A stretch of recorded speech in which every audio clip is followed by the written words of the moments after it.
Biggest thing we got to do is figure out what we think John's going to do and what do we do about him. What do you think he'll do, Gunny? Mark asked. I think he'll go somewhere to regroup, maybe to the place he just hit. Then I think he'll do one of two things. He'll set up a new base, forget about this place, and continue to do what he was doing, or he'll come back here and try to retake the ranch. Gunny, Mark asked, what if he knew it was us and heads to Silver Hills? There you go, being paranoid again, Karate Man. Look, even if he did head for Silver Hills, there's still too many men there for him to be able to take it. Even with all of us here, our defenses are just too good for about 40 men to do much more than annoy us. I know you're right, but I just have a bad feeling. Of course you do. We're all worried about our families and friends. But the simple truth is that they're safer, way safer at home than we are here. You ever hear of Occam's razor? Mark nodded, surprising that Gunny knew what it was. The old ground pounder was a lot smarter than he let on.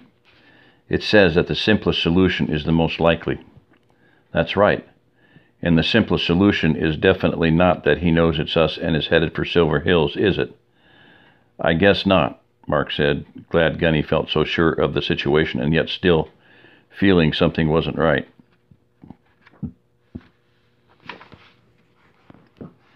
I think he'll come back here, Chaparro said. There's too much stuff here for him to just leave it behind.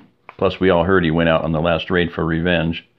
You think he won't want to get even with us for taking his base? Everyone agreed with the big plumber. So what do we do? Paul Jensen asked. That depends on what we want to do with the ranch, Gunny replied.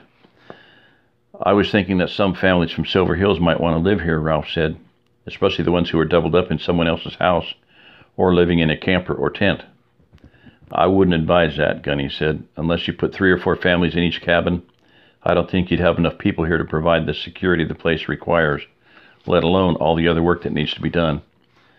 It's a nice place, but anyone living here could find themselves in the same position as the previous residents. If it was closer to Silver Hills where we could help protected, it might be a different matter, but it's just too far from home. Well, at least we want to take everything we can use back to Silver Hills, Mark said. I think we owe it to the women to take them back with us or to take them wherever they want to go, within reason, of course. All of the men nodded their heads. It'll take weeks to haul all this stuff, Jim noted. I was looking around earlier, and although it's really disorganized, there's tons of food, ammo, fuel, and other stuff that Mr. Davis bought or John stole. We have to protect the ranch until we can get everything we want. And we have to protect the trucks hauling the stuff too. That's going to take a lot of manpower. I'll tell you something else, Chaparro said. I was looking at the cabins, and they were built from kits on concrete foundation.